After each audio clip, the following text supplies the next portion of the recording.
This is Zach Gelb with the Sports Minute, sponsored by BetMGM, the sportsbook port in Vegas. Please gamble responsibly. Carson Beck a few weeks back declared for the 2025 NFL Draft. Carson didn't have a good season this past year at Georgia, and I wouldn't draft him right now with the first-round pick. Well, today it came out that Beck is planning to enter the transfer portal, and many think he will return to college and play at Miami in 2025. If that's the move Carson ultimately makes, then I think it's the right decision. I'm Zach Gelb.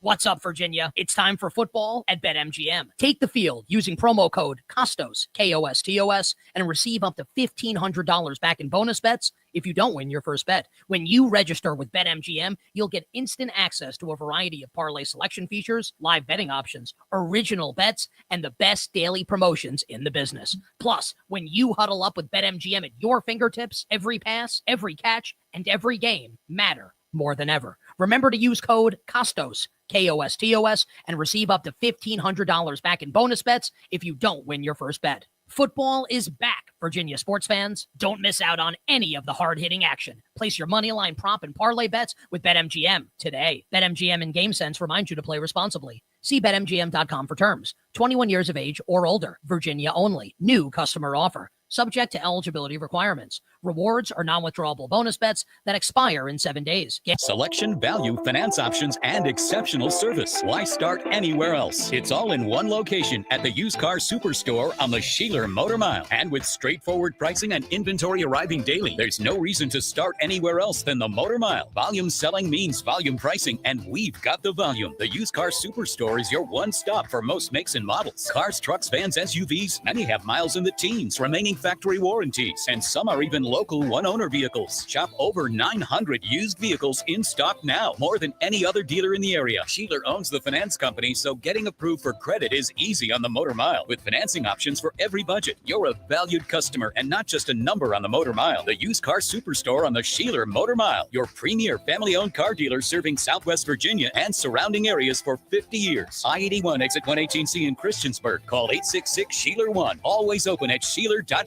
And we're excited to welcome Honda and Hyundai to the Motor Mile family. Why start anywhere else? When shopping for auto liability insurance, it's wise to consider the best policy, not the cheapest. Hi, I'm Randy Trost with Trost Law. It's crucial to have more than the minimum insurance on your auto liability policy.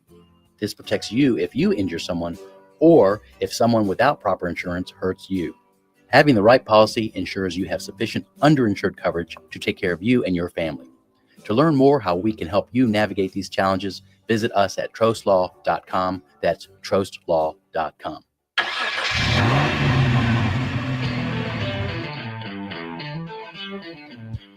You're stepping into the fast lane on the VTRN Sports app, 93.3 FM and 1320 AM Lynchburg, or by asking Alexa or Google Home, open VTRN Sports Lynchburg.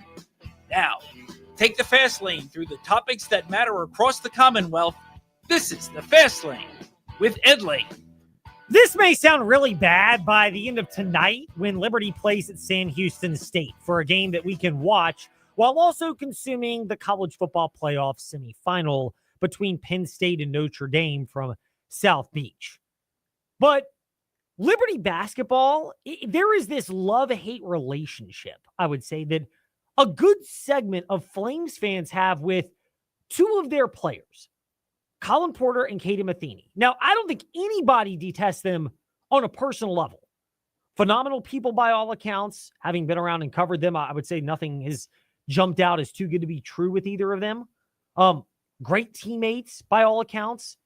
Everybody swears by that. And Liberty, even with the roster that featured 7 new players this year, those were 2 that stuck around. And a lot of people wanted those 2 in particular to go because they're the 2 shortest players on the Liberty Flames last year and this year at under 6 feet tall.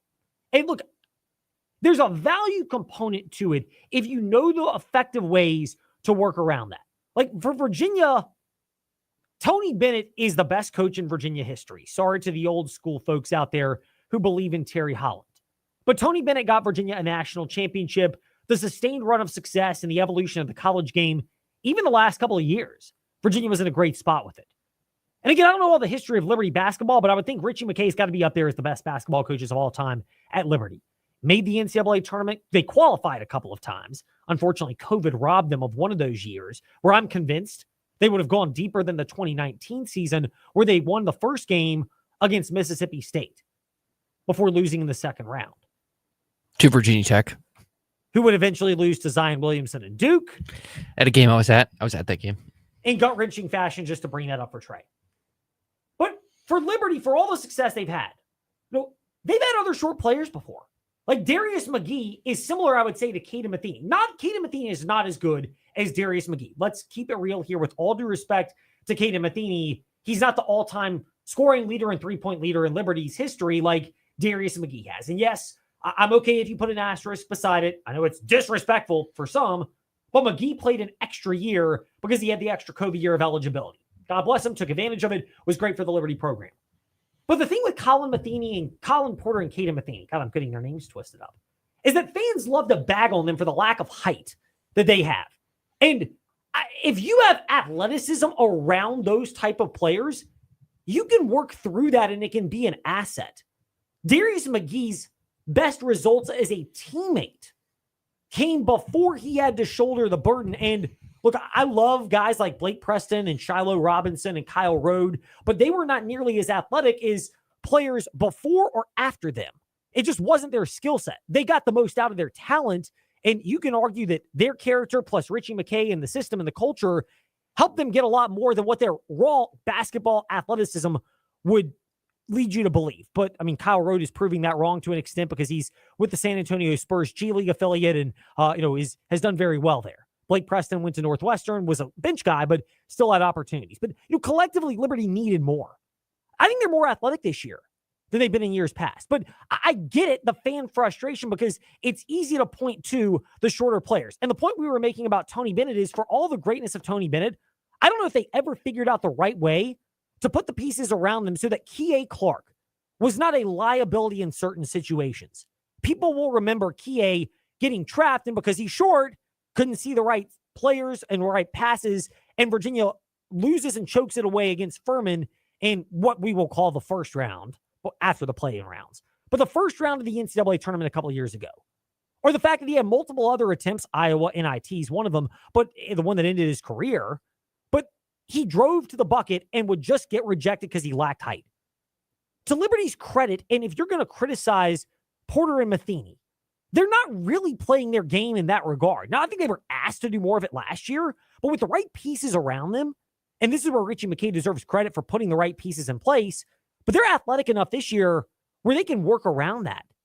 And I don't know if I go so far as Richie McKay's belief that they could be an unbeaten team, but I at least see the point of Matheny and Porter gelling together, playing a role, and helping Liberty to get to this point where you might go, it's a little much for me. We're to end of regulation 3-point attempts from one of the best shooters in the country. There being about 8 or 9 or 10 of you media guys, because we're 15-0 and nationally ranked. This is a good team. But our road is going to be an arduous one. It's a terrific league. It's really well coached, and there's really good players. But we're not going to get our identity from our record. We're going to keep growing, getting better, trying to get the best version of ourselves on the next day. So get a little rest and head to Texas and Louisiana. Here's the other thing about Liberty and where they are. And yeah, you can roll your eyes at close to being undefeated. You're going to lose some 50-50 games. You're going to win some, and that's the reality for Liberty and other teams. As Bryson Gordon stated this morning on the morning warm-up. It's true. And the full interview is up at the morning warm-up, wherever you listen to podcasts, or go back and check out the VTR in Sports YouTube page or Facebook, either one. If you want to see what my face looks like early in the morning. It's glorious all the time, Trey, much like it is now at Fast Lane, Ed Lane on YouTube, Facebook, and of course, also VTR on in Sports Facebook page. Yes. So here's the thing, though. People bag on Colin and Caden Matheny, and to an extent, I get it. But here's where you can tell Richie McKay has an affinity for these players and the way they play. But I do get it. When that narrative comes up about, hey, our guards are this size and that size, like you can't measure how many inches their heart gives to their physical and mental and emotional capacity. I just think we really do have a special group in Colin and Caden, and I think they deserve a lot of credit for where we are right now. I mean, for those that are watching us on the streams at VTRN Sports on Facebook and Fastlane Ed Lane on Facebook and YouTube, you'll see this, and hopefully our snarky-ish tone will convey this properly as well. But it's easy to sit there and kind of laugh when you can't measure the heart comment comes out of Richie McKay. But the truth also is this. In an era where you brought in 7 new players, you need glue guys that stick around. You need players that are going to do that. Kyle Rode was out of eligibility. He was a great glue guy for Liberty, even for what he lacked in athleticism, and Shiloh Robinson I'd put in that category as well. Again, I think they enabled Liberty to exceed what their athletic ceiling was last year. It's just there was a limitation on that, and it ultimately showed. And when Liberty retooled their roster this year, they needed to keep guys around that could do that. And Colin Porter and Katie Matheny fit that description as guys that can boost the rest of the players, instill a culture, and help guide other players who, let's be honest, are more athletically gifted with the combination of size and athleticism than Colin and Caden, who have got great athleticism but just don't have the size component. But that's the unsung part to it. And it's ironically a great way to remind you, because Liberty, with the roster transition and 7 new players, it's not easy to have a roster in any era. And when you can find guys who can instill a culture and set the tone, even if you have to adjust their playing time and their roles, even if maybe they're more pass-based like Colin Porter than in prior years, or you're not driving to the bucket, but you're lethal from three-point range, which Kaden Matheny has evolved into, even with the missed three-pointer against Western Kentucky a week ago. That opens up other players, and you need that type of role to put all the right pieces together, which is harder than ever in this day and age, because so often you don't know what you're going to get, which is where we get a chance to get into the weeds. The haters say we get into the weeds. They may even say we get into the weed. Smoke weed every day. Nah, we love getting into the weeds to discuss some cool sports details here in the Fast Lane. So the reason why we mention Colin and Caden for Liberty, Colin Porter and Kaden Matheny, and all the hate they get for being shorter guards, and Liberty, I don't think have all the resources last year to work around that, whereas I think they're much better equipped this year to do so. You need glue guys that can set some kind of culture and expectation in the program. Like, there is a value to it. Look at Virginia right now. Like, there was the thought that Christian Bliss might be able to be one of those guys. He redshirted. Tony Bennett has had a lot of success with redshirting players, most notably, obviously, DeAndre Hunter, who is a redshirt sophomore, helped guide the Wahoos to the NCAA championship, and he became a top 10 pick and got the big 4-year, $96 million extension a couple of years ago with the Atlanta Hawks. But you'd think you find guys, and Virginia had 2 of them this past offseason before Bennett's retirement. One is Anthony Robinson, who's played limited minutes, but he's played. He needed to bulk up. But the other is Christian Bliss. And it's gotten to the point where, could you sense the tension from Ron Sanchez when he spoke early this week? And by the way, newsflash, Christian Bliss still didn't play for Virginia in that 75-61 loss last night at Cal. Well, right now, Christian has, the opportunity to step on the floor and practice. He's just not feeling, good enough to get on the floor. And, that's a player decision. We as coaches aren't going to force him to get out there. If he says that my foot is bothering me, and I don't feel like I can perform at the level that I want to, we'll continue to nurse him. And our doctors have done a fantastic job with him. Right now it's a decision that, he has to feel good enough and comfortable enough and confident with his foot in order for him to get on the floor. Player's decision. Our doctors have done a fantastic job.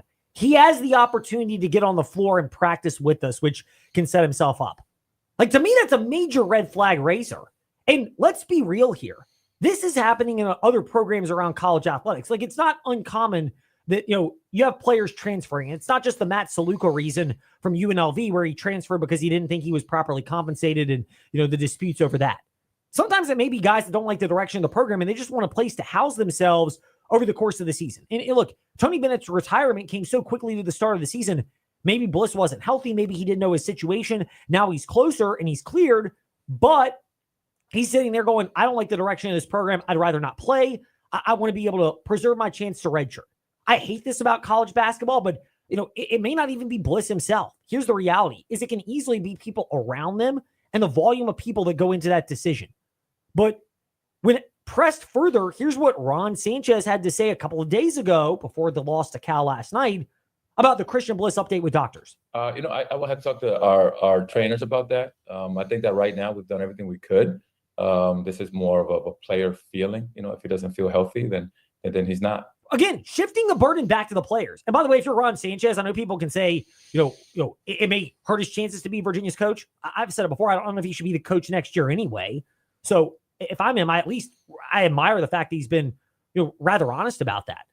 But we're not the only ones. Jerry Ratcliffe was in the fast lane earlier this week and provided context. And again, all this is being said about Christian Bliss at Virginia and not knowing his injury situation to say that sometimes you may not have guys that fit everything you want from a height, weight, speed, athleticism profile. But if they're great culture guys and the rest of them more athletically gifted, players can buy into them and believe in them, then it can set a cultural tone, which we're seeing in a great way for Liberty basketball this year. Whereas for Virginia, they clearly haven't found their mojo even before this injury popped up, but even through it, and Jerry Ratcliffe elaborated on it. I'm surprised by that because, I talked to the kid quite a bit when he was in high school, and he seemed like as committed a kid as you'd ever want on your basketball team. And he even sent a message to Virginia fans that, when I get there, I'm a winner and we're going to win. And, I used to see him last year before he had his ankle injury that required surgery. He would be in post game after games were over and we'd be leaving the arena. He'd be out there shooting 3 balls with a couple of managers just to get in extra shots. I'm very surprised by that. It's hard to believe the ankle injury has lingered this long. And he's already redshirted, so I don't know what his angle might be unless he is thinking about leaving the program. And who knows? I mean, there's no way we would know that until he actually would come out and say it. Wanted to win, working in extra shots, committed to the program. All those things happened before Tony Bennett. And you just have to wonder with a guy like Christian Bliss, if this is the reality. You already had Jalen Worley who transferred out. He's committed to Gonzaga and is going to redshirt the rest of this year. But it's the reality of where you are right now in the nature of college athletics and the general attitude of where you are trying to figure this thing out. Going back to what Jamie Chadwell said a couple weeks ago about, the reality is it's oftentimes multiple people that are involved in this decision.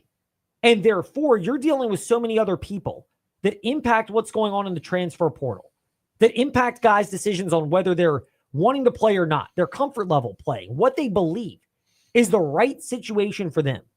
And that's the truth about this situation. And it's fascinating to see that, but you just wonder. I'm not pretending to know that this is the situation with Christian Bliss, but I am sitting there going, it seems like at some point when there continue to be excuses of why something isn't going to happen or additional explanations, at some point you just sit there and bat an eye and go, is this really the direction things are going? Sometimes you might feel like you're getting that from the insurance company if you've been in an auto accident.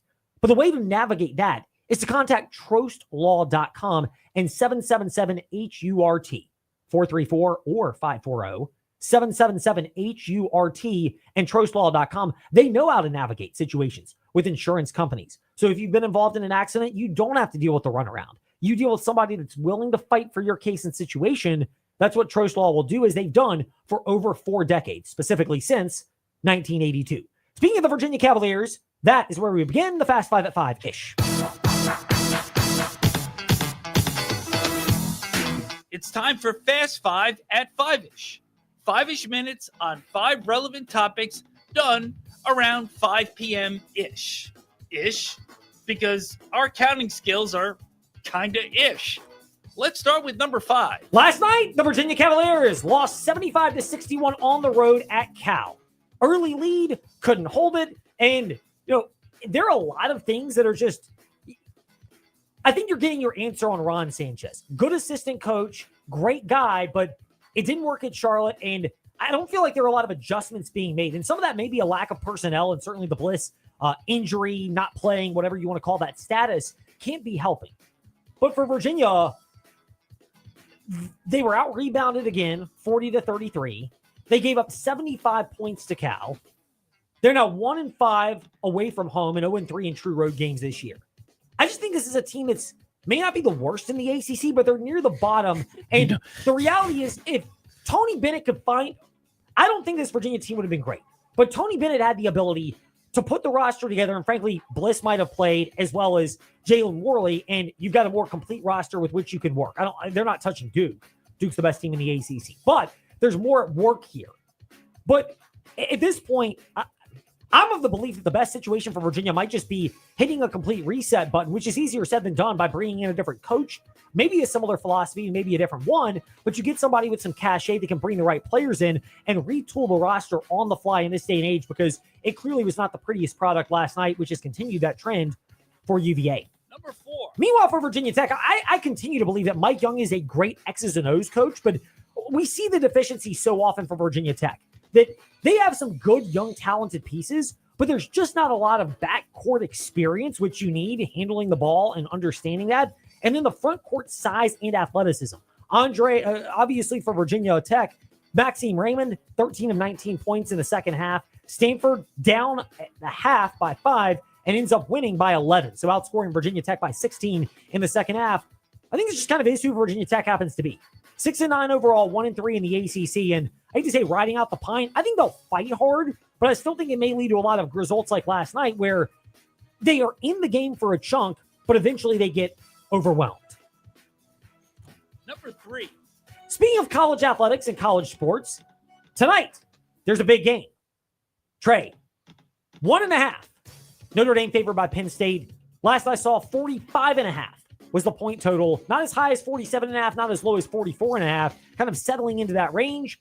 Do you have a play for this? Well, I stated on the morning warm-up, when I filled out my original bracket, which, by the way, is sitting at 90.7%, I've essentially gotten, it turns out to be 2 picks wrong because I had Tennessee beating Ohio State and then Oregon beating Tennessee.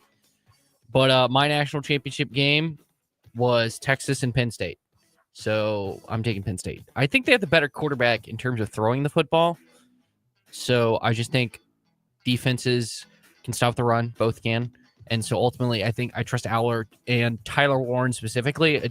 Notre Dame has no weapon close to what Tyler Warren can bring. So I think Penn State wins. My biggest concern is Jeremiah Love's injury for Notre Dame at running back, and he's their most explosive piece on the offensive side of the ball. I don't think Penn State really has the receivers to exploit what is a subpar Notre Dame secondary. Ohio State does if they get there, in Texas too.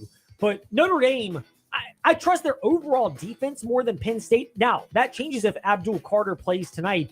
I have no pregame bet. If you made me pick one, I'd take Penn State in the points, and I'd still lean the under. But the way I'd ultimately look at this is see if somebody gets an early score. And both the over-under go up a little bit, and you can play the under at a better number in game. And also if the point spread goes up and you can get a better number where maybe it's a field goal, at least a field goal either way. I feel better about Penn State beating Notre Dame than I do Texas about beating Ohio State. As I said this morning, I stand on business, and I'm not changing my pick from the beginning of the playoff. And I also picked Texas to win the national championship at the start of the year. So how I can't change it now. We honor integrity here at the Fast Lane, at the Virginia Talk Radio Network, at VTRN Sports. And I'm sticking to my guns. So Arch Manning, come through for me tomorrow night, okay? Because I won't be on the show tomorrow, so I can say that now. Trey Lyle channeling his Nino Brown from New Jack City. It's always business. Never personal. Always business, never personal. Speaking of which, Number 2. business. They mean business down in North Carolina. Our guy, Michael Lombardi, has come out and dispelled the rumors or ideas that Bill Belichick might leave North Carolina before even coaching and returning to the NFL. This is two-sided in terms of why this report gets out. One, negative recruiting is going to be a reality. Two, I still think there's a part of Bill Belichick that would like his name to be connected to this, whether it's to say he's got NFL appeal and he's choosing Carolina to make him sound more appealing for recruits, and that's part of the game, or whether legitimately after a year or two he hates college but shows he can put a good program together and he gets another crack to go back to the NFL. Well, also, now that the Raiders did fire Tom Telesco after it appears they were going to keep him, it appears Tom Brady will have more say. I was going to jokingly do it, but I'm going to make this a bold prediction. Tom Brady becomes the new de facto general manager of the Las Vegas Raiders and leaves. I think he's leaving the Fox booth after the Super Bowl and becomes the de facto GM for the Raiders. And so he just hires someone. And that's why I think the Bill stuff was getting floated around, because I wouldn't be shocked if he talked to Tom Brady, given their 21 plus year history. And, Tom might ask him for advice on, why were you such a successful coach? And then the report, throughout the building goes, oh, Tom talked to Bill, and then it leads to whatever.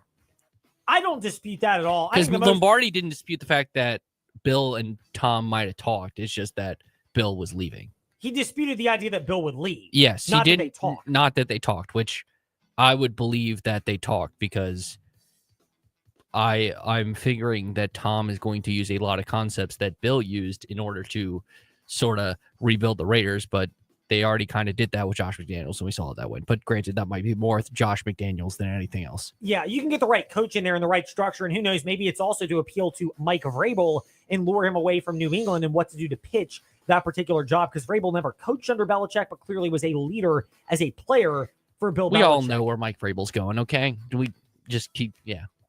Meanwhile, by the way, I think the most accurate prediction you made is Tom Brady's out of the Fox booth after the Super Bowl. I 100% concur, which, by the way, if you don't like his style, don't worry. You can listen to the entire NFL playoffs right here on the VTRN Sports app and ask that smart speaker, open VTRN Sports. I was just going to say I'm pretty sure all the Amazon deals are up because Al Michaels announced he's coming back, like he re-signed. And this is not an offense to Kirk Herbstreit, because I like Kirk Herbstreit.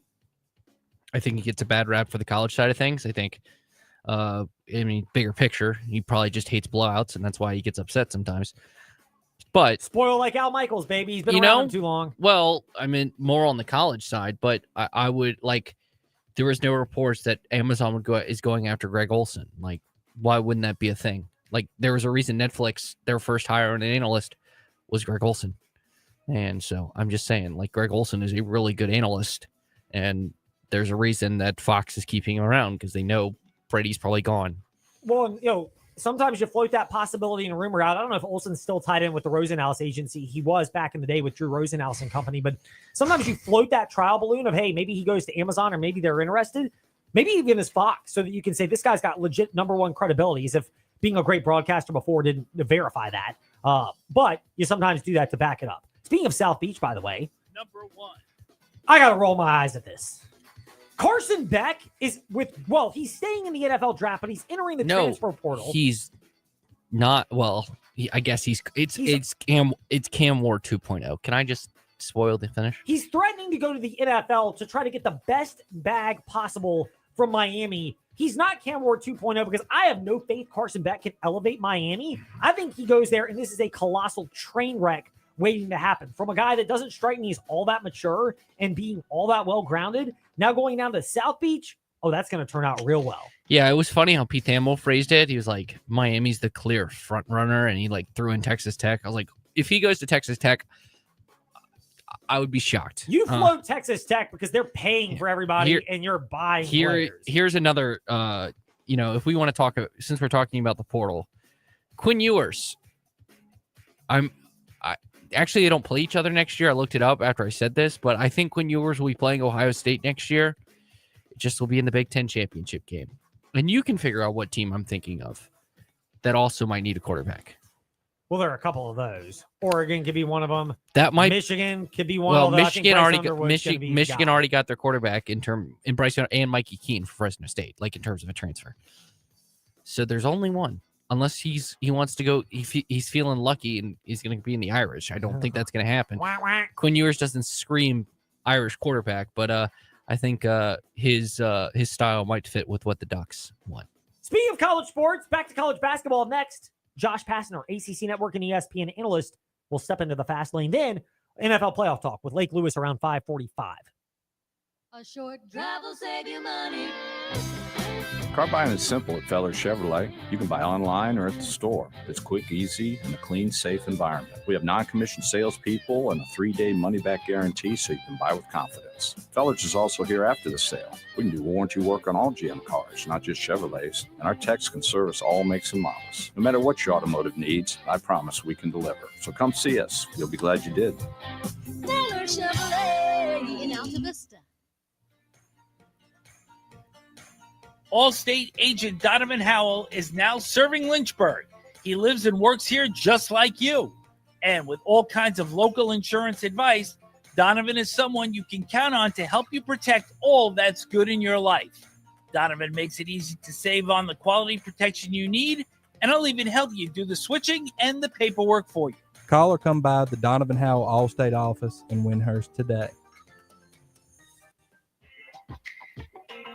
Real soul food. You feel the warmth from the first bite to the last? That feeling comes to life at the Yard on 5th Street. Staples like fried catfish sandwich and platter, smoked wings, pulled pork, and Philly brisket sandwich, just like a cheesesteak, except with smoked briskets. Come feel the warmth in every bit of Lynchburg's best soul food. The Yard on 5th Street in downtown Lynchburg.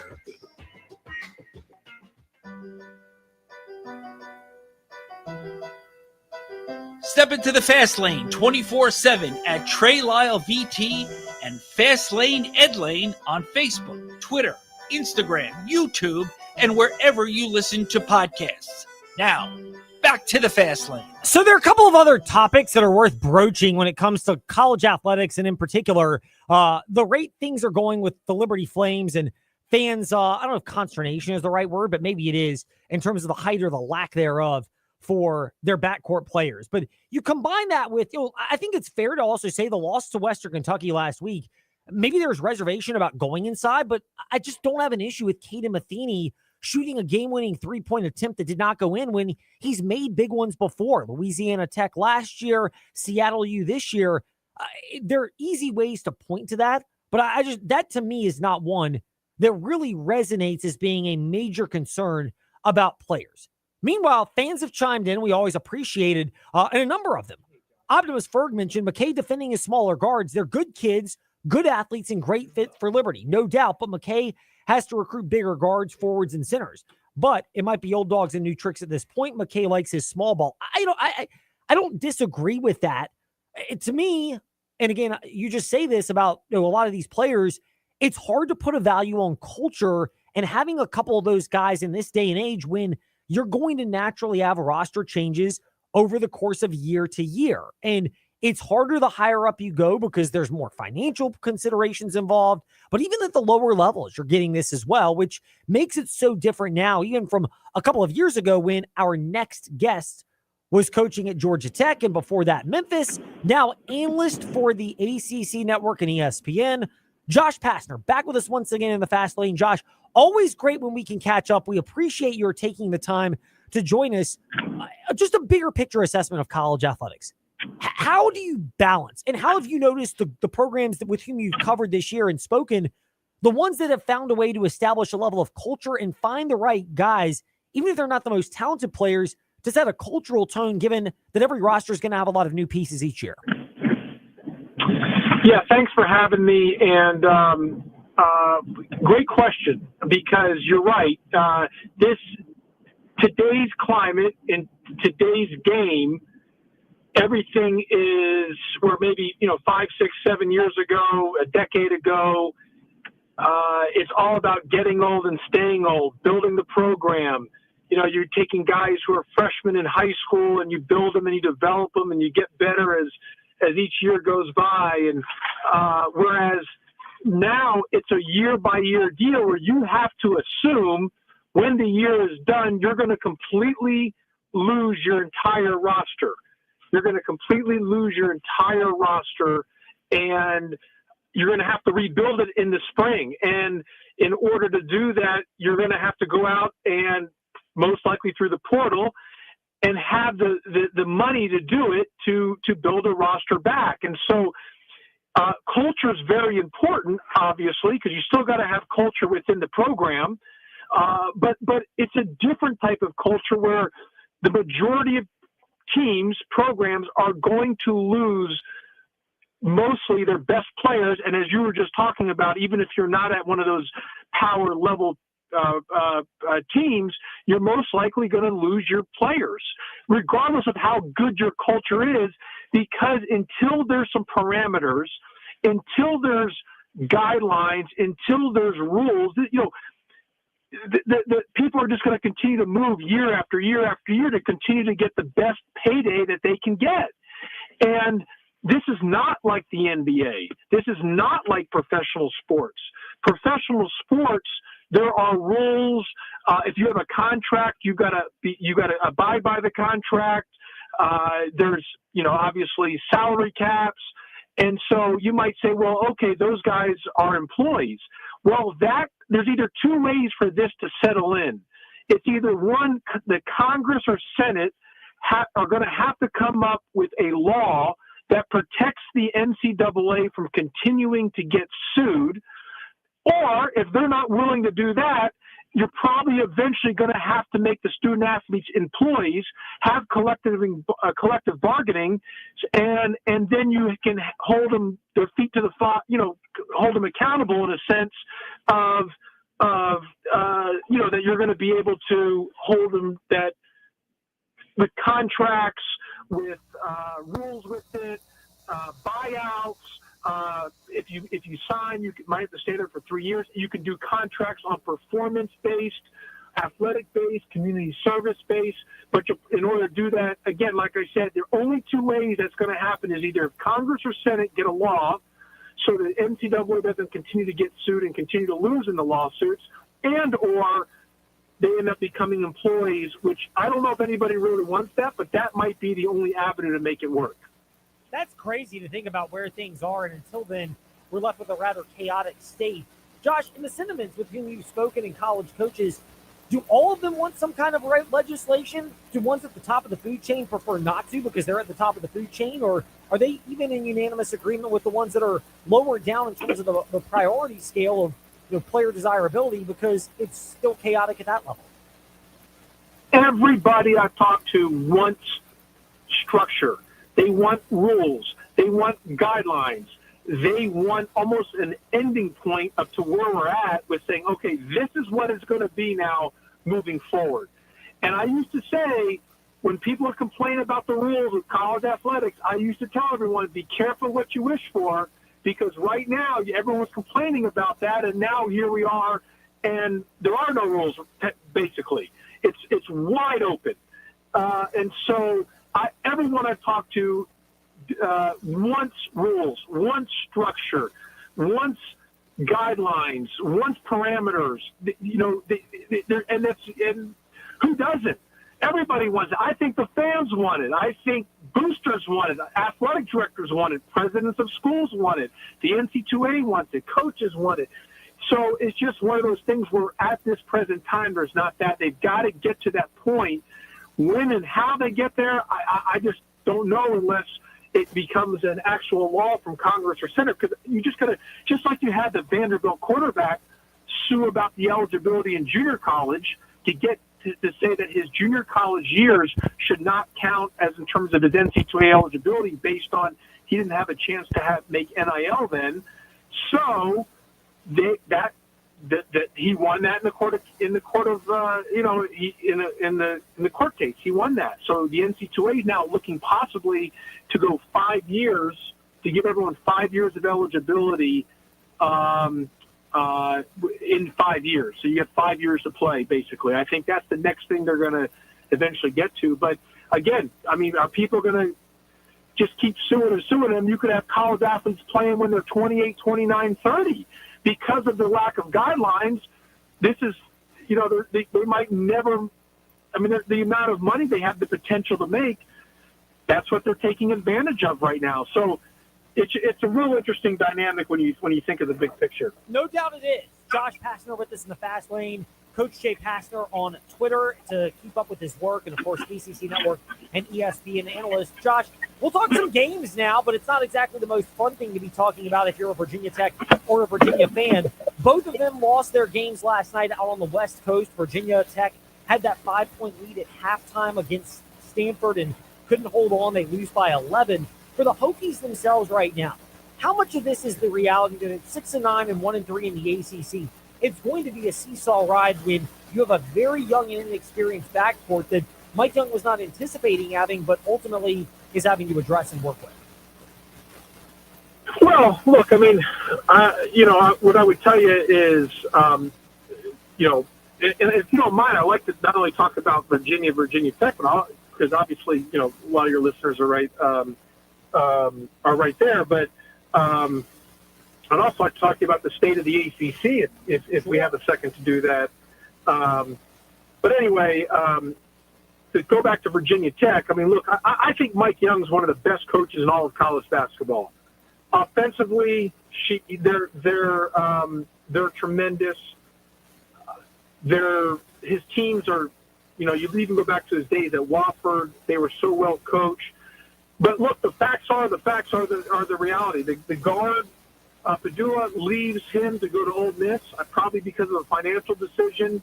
I think the Lynn Kidd young man, if I'm not mistaken, he's at Miami, right? Correct.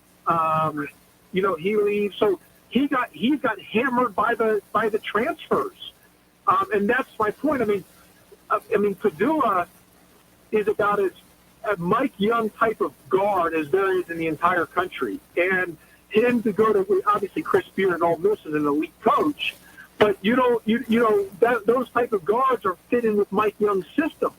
It's just, that's the point of it, is you do the best you can with the year you have, and then you've got to know that you're going to have to rebuild the very next year.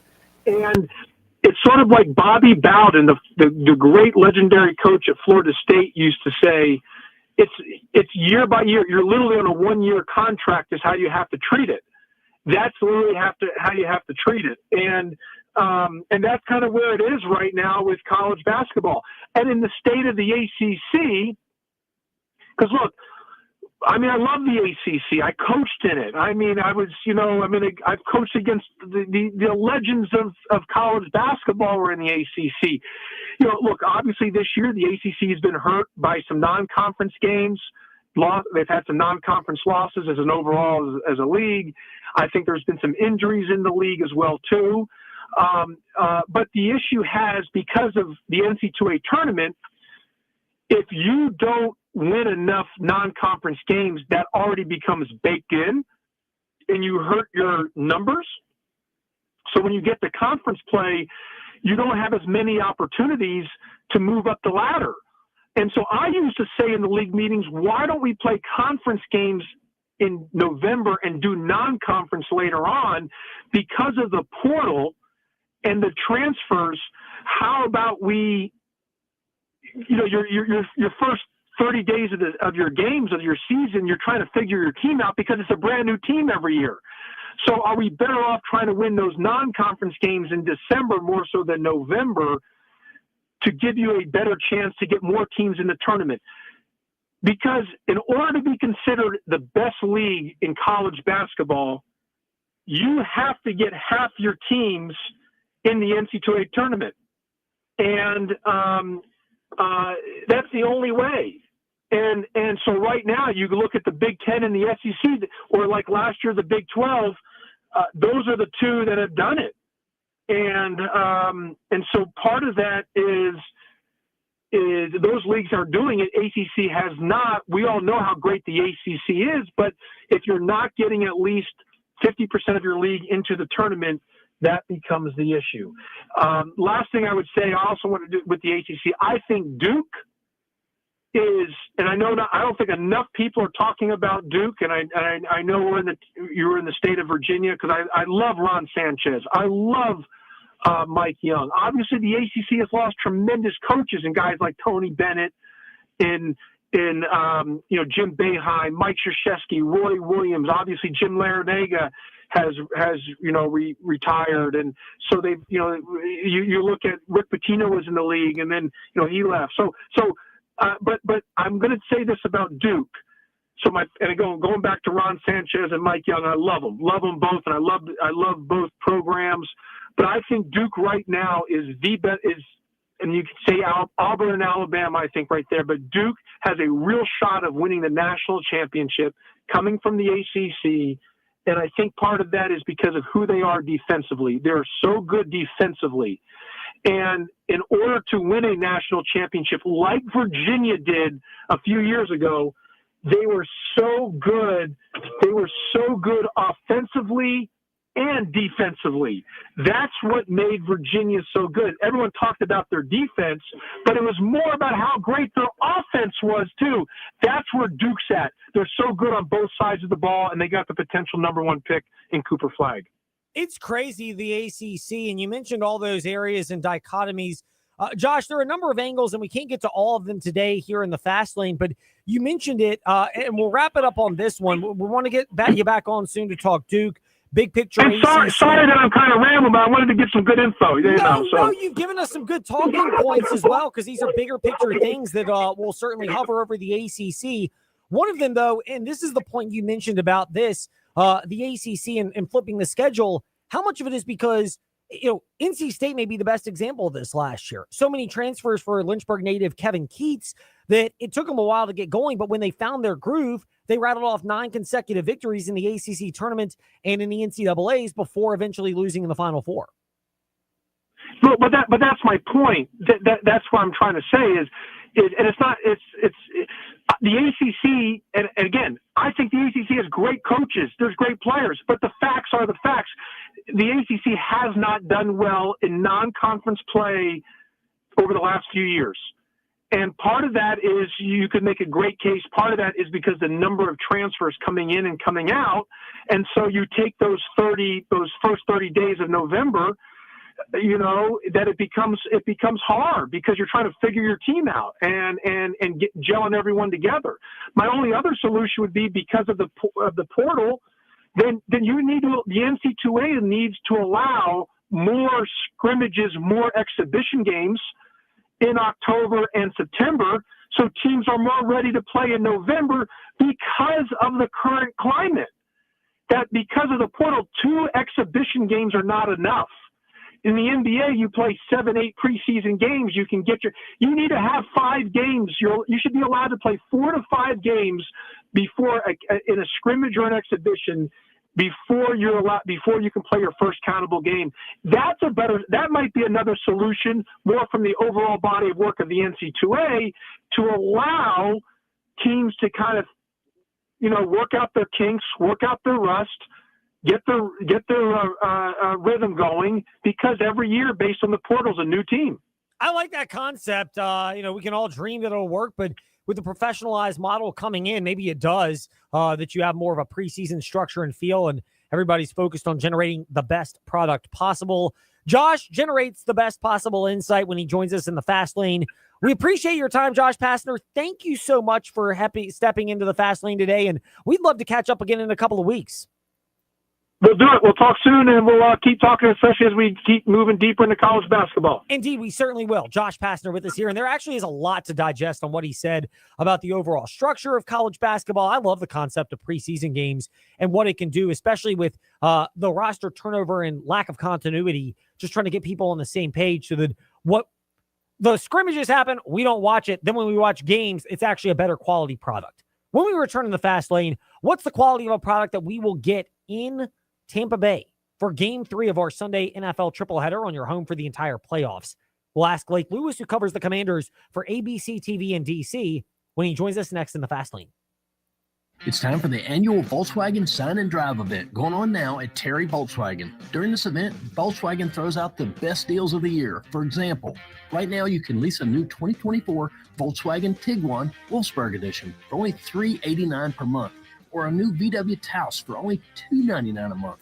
That's zero down, folks. Just sign and drive with approved credit. But don't wait, because these deals don't come along often. Come see us today at Terry Volkswagen, where we say you'll love our cars. We're here with Colt from We Fix Stupid Computers. Colt, to go along with your residential or individual walk-in services that you offer, you also do a lot of business IT support. How about you discuss that, and what specifically do you do to help businesses in the area?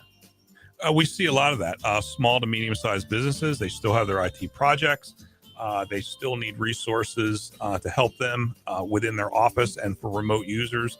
And so we'll step in and fill in the gap where we do a lot of projects for them, help them manage their resources, their budgets, and get their technology under control.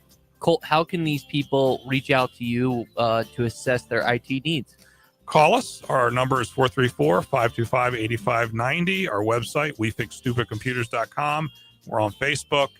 And our office is here locally, 14690 Forest Road, right next to Scott's Cabinet on 221. Hey, gang, this is Bud Foster, former defensive coordinator for the Virginia Tech Hokies. You're listening to The Fast Lane with Ed Lane and Trey Lyle. Join the chat at Trey Lyle BT and Fast Lane Ed Lane on Facebook, Twitter, YouTube, and Instagram. All right, this is where Trey is going to be ganged up on, because on the morning warm-up the other day, he suggested the NFL's Offensive Rookie of the Year should not be the guy in Washington. No, who what did I say? I said it was going to be Jaden Daniels. I didn't say I prefaced it. You said should. Well, when a guy's going to be the first team All-Pro tight end, it's not like a bad argument. Well, I mean, you could make a case that Jaden Daniels should be in the MVP discussion for the But Washington Commanders. He's not even the best quarterback in his own division. I dispute that, but you know, I mean, he might not even be. You can't give him that after 1 year. But let's get to Lake. Having had the best season, look, to me, Washington was in the dumps. Jaden Daniels has resuscitated them. What's around him? You can debate whether there's enough to make a deep playoff run. I think Daniels can certainly elevate them, and the deeper you go, you don't know about that. The power of belief is clearly there with Jaden Daniels, but I think it's a no-brainer. The quarterback position, the impact, and let's be honest, Daniels elevated Washington to the playoffs. Brock Bowers, great statistically, but he didn't do enough to help the Raiders out of their funk. Aiden O'Connell. I'm not disputing it, but I mean, again, it speaks to the value Just of the saying he has an argument. My point Trey, was he had an argument. But and the value of the quarterback means you can have the right one, and he can elevate it. And it all speaks to what Jaden Daniels has done. So that's where we disagree. Somebody who I have a feeling is going to be on my side in this debate is Lake Lewis, who covers the Commanders for ABC TV in Washington, D.C. Lake, it's great to have you back in the fast lane. We put you off far too long because you're sportsjourney.com and Bowie TV Sports comrades, Seawall in particular, have taken more of your time. Sorry about that, but I mean, Madam President calls, you have to answer. We appreciate your time.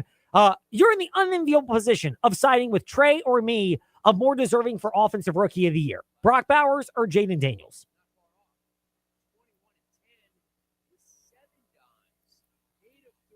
All right, well, we'll get his opinion momentarily. That's a great time for a great cliffhanger. We're not going to let Trey off the hook with this, by the way. It still is one that has to just be given serious consideration. But, I mean, Trey and I documented our reasons. I think the biggest chiefs among them are, look, it's not like the culture for the Raiders is great. Obviously, getting rid of their coach and GM again. But the reality is Washington has done a great job, with one player making a major upgrade to everything there. So I think we've got him back. The moderator du jour, the moderator of the day, Lake Lewis. Lake, not sure how much of that you heard before we were disconnected, but Trey and I having we'll call it spirited discussion about who should be. I heard. You're the moderator. Team Ed, Jaden Daniels, or Team Trey, Brock Bowers?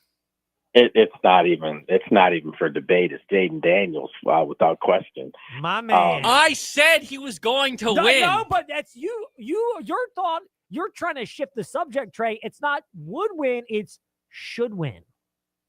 Yeah, no. It's absolutely should win. Won it. Was the best rookie this season under the circumstances. Brock Bowers had a great season. You can't take that away from him. But with that said, that team is going to be one of the top picks in the draft, teams picking in the draft. They had an abysmal season, won 4 games.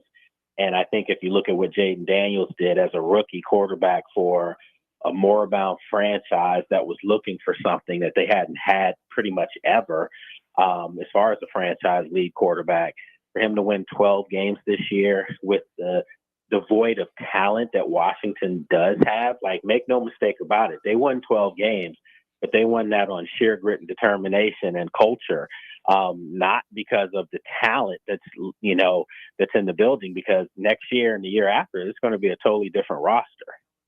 See, that's the other point that I would agree with you on, Lake, and obviously I'm biased because I'm putting Jaden Daniels as Offensive Rookie of the Year, not Brock Bowers. I'm not bound by the statistics like Trey. I was just saying Brock Bowers will be a first-team All-Pro, and I prefaced it by saying Jaden Daniels is a deserving and will win candidate. Well, look at the competition for first-team All-Pro. Tight end? For quarterback, Well, Lamar yes, Jackson. I understand that it's two different historic positions, but we got a little bit of time. We all can right, argue a different all day. right, we could. Well, you guys did say, I did hear you say that Jaden Daniels isn't even the best quarterback in his division. That could be up for debate as well. I mean, I'm not going to say he is or he isn't, but it can be up for debate. But it clearly can be up for debate. Are we saying Brock Bowers is better than Travis Kelce now? I mean, is that what we're doing? No, he was this the season. Numbers this year show the numbers, yes, this year. But let's face it, who else did Aiden O'Connell? And I will say he did have 100 and plus catches with Aiden O'Connell as his quarterback, which is impressive in itself. But let's face it, Travis Kelce has 3-4 other weapons around him that he doesn't need to get 110 catches a year. And I think that, again, this isn't to knock Brock Bowers, but I don't think anyone would say he's the rookie of the year. No way. The quarterback position is the most important position in all of sports. And what Jaden Daniels did was uber impressive. If you look at his numbers are better than Patrick Mahomes. His numbers are better than a lot of these guys that have been perennial Pro Bowlers and the greats of the game. His numbers surpassed him this year in his rookie year. There it is. And it leads us to our next discussion and kind of the crux of our discussion with Lake Lewis of ABC TV in DC today, which is, by the way, Virginia Talk Radio Network, your home for the entire NFL playoffs. 2 games Saturday, 1 on Monday, and the third of 3 on Sunday is. Can we preface Commanders. that Trey, let it go. We got to get. We are unless you. All right. If you want to keep going, this is great. But you're the one with the timeline at the top of the hour. I was just going to warn people I was going to warn people so they don't complain that Tech basketball will interrupt the playoff games. Okay, Saturday. thank you for that. In the meantime, I appreciate it, Trey. I stand corrected. The crux of the Jaden Daniels argument, though, is Lake is dealing with 2 children here. It's like my kids fighting, and Lake's just kind of getting to laugh at this. The crux of the situation with the Commanders is the Jaden Daniels debate we had, which is not the full roster you would want to have around him. How much is the fact that, Jaden gives you hope, but what may hold the Commanders back from a deep postseason run this year is the lack of pieces around him compared to a pretty stacked but still wide open NFC. Yeah, I mean, I think that's a fair statement. I think that if Washington were to lose, say Sunday night in Tampa, it's going to be because of, just the holes that you see. They don't have a game-breaking running back.